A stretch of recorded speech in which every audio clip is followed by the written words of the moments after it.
This is the celestial sphere. The earth is in the center. The earth is round. The sun is round. The moon is round. The stars are round. Gravity makes things round. Gravity is a central force. When we look out into the void, we see the stars surrounding the earth. We see the planets surrounding the earth, although they're found in a band called the ecliptic, where the sun is also found, where the moon is also found. The Milky Way, though, is not found there at all. It's at a totally different angle.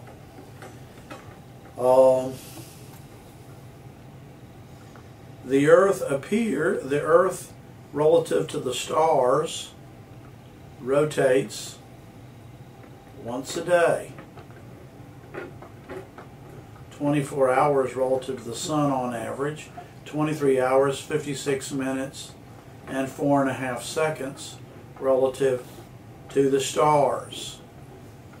Because as the earth turns around, we also go around the sun, right? Or the Earth's orbit is along the ecliptic, right? Which is also represented on here. This is the horizon. This is the north point on the horizon. This is the east point on the horizon. This is the south point on the horizon. This is the west point on the horizon.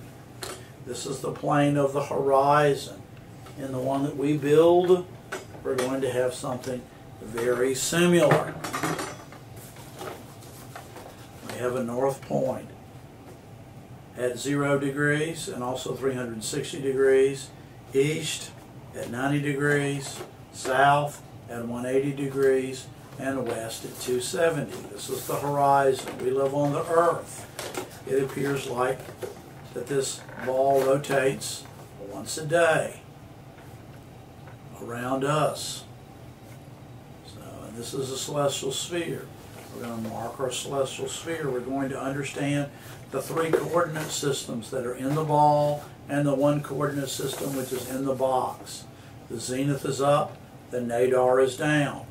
This is the azimuth coordinates, 0 and 360, 90, 180, 270, and up and down. A negative altitude means you can't see it unless you can see through the dirt, because it's below the horizon. So in this model, this hoop is the horizon.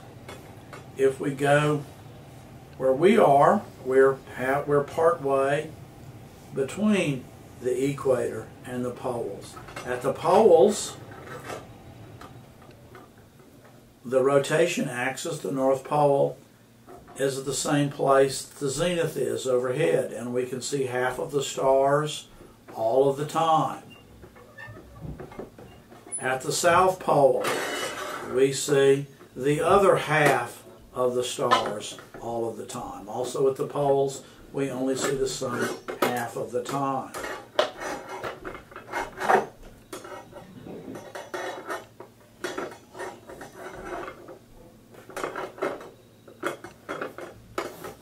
At the equator, we can see all of the stars,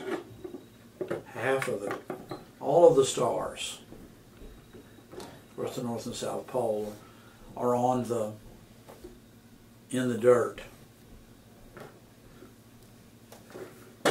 But your latitude is the angle on the Earth, is the angle between the North Celestial Pole and the North Point.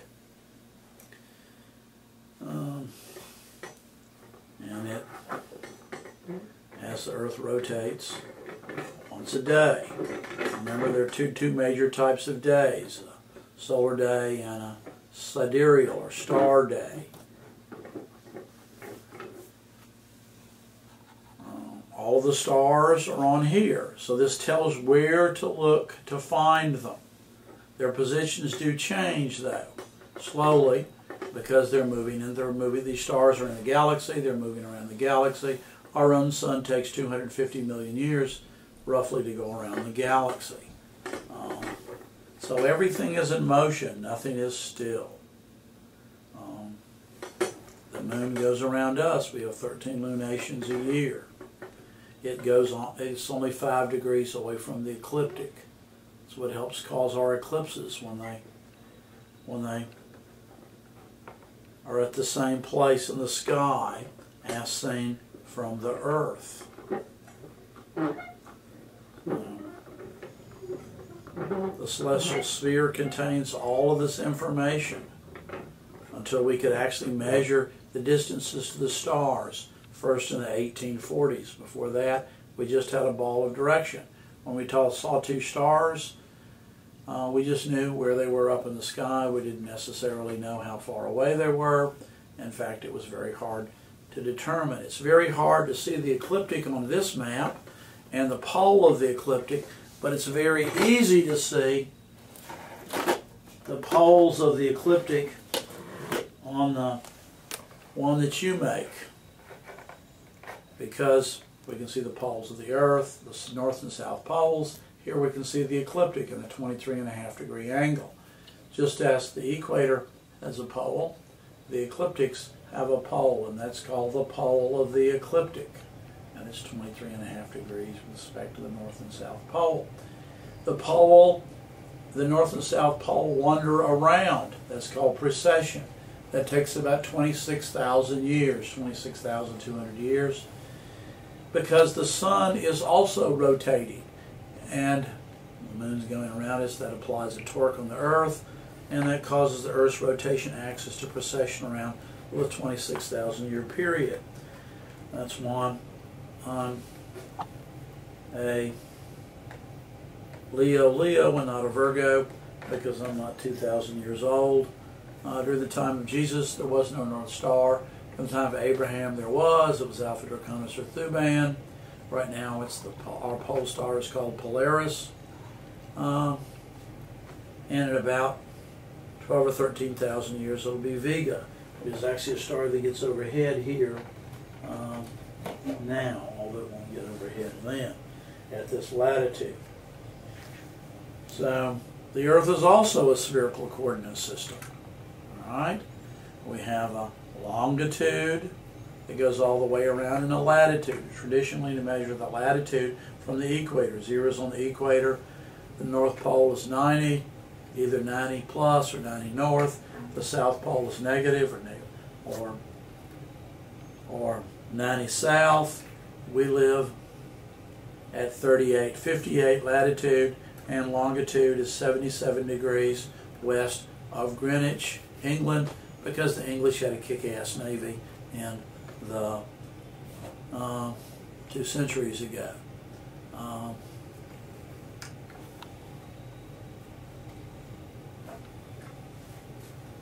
And we use these coordinates to find everything. The most common coordinates used to find things with a telescope are the right ascension and declination. The right ascension is measured from the vernal equinox, the first day of spring. And there the equatorial coordinate is 0, and there's 24 hours all the way around. So 0 hours right ascension, 0 hours declination, because it's on the equator. The first day of summer would be 6 hours right ascension and 23.5 degrees north, or 20 plus 23. The first day of autumn would be at 12 hours right ascension and 0 degrees declination. And then the first day of winter is at 12 hours right ascension and minus 23.5 degrees approximately, or 23.5 degrees south.